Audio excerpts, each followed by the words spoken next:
In an era marked by sharp criticism directed at the term postcolonial and the associated scholarship, one cannot help but question the enthusiastic embrace of it by editors of collections, as observed in the reviewed work, and by authors of monographs and essays. This eagerness might be attributed, as some have suggested, to the perception that anything labeled as postcolonial has market appeal. Additionally, the term's versatile use allows for the juxtaposition of analyses of literatures from settler colonies like Australia with those from Africa or India. More recently, Ireland, Scotland, Latin America, and the US have also been presented as candidates for inclusion in postcolonial discourse. Consequently, some scholars within the realm of postcolonial studies have expressed a desire to abandon the term altogether, given that its critical utility has been rendered virtually incoherent. Frequently employed to denote a temporal condition, for which terms like post-independence or negotiated independence, as articulated by Gayatri Spivak, or neocolonialism, might be more precise. Postcolonial, for some of its prominent theorists, more aptly defines an epistemological stance and critical practice. This stance signifies knowledge and strategies of representation that emerge as an aftermath, or after being worked over by colonialism.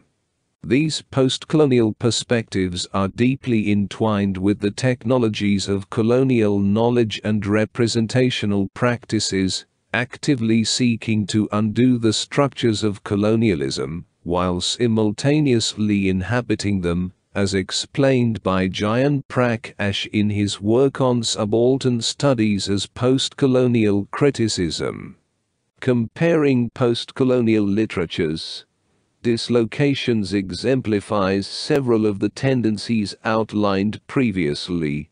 Originating from a conference on postcolonial literatures at the University of North London, the collection endeavours to address the lack of attention to linguistic boundaries, the situation of the British Isles, non-British colonial formations, and cross-cultural influences predating modern colonialism. Casting a wide net, the collection encompasses essays on Ireland, 4, Scotland, 1, the Indian subcontinent, 1, Latin America, 1, Australia, 1, the Anglophone and Francophone Caribbean, 4, Africa, 1, and the US, 3. The essays, drawing from diverse geographical and historical contexts, frequently engage with the term postcolonial in the senses described earlier. The deployment of the term often centers on Homi Bhabha's definition of hybridity, signifying ambivalence in colonial discourse, displaced by the colonized to signal their creative energies and agency.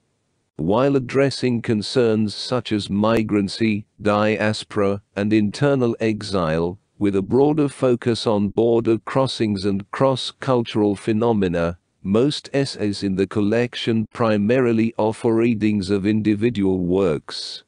Only 2 essays, by Patricia Murray and Nara Orjo, approach something akin to comparative analysis. Despite the editor's assertion regarding the necessity of a comparative study of linguistic and cultural formations resulting from various colonialisms, the collection falls short of delivering on this promise.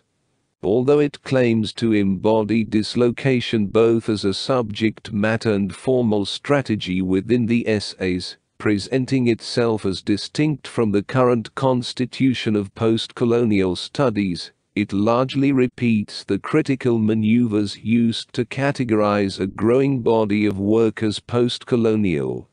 As a result, the promise of genuine dislocation in the collection remains largely unfulfilled.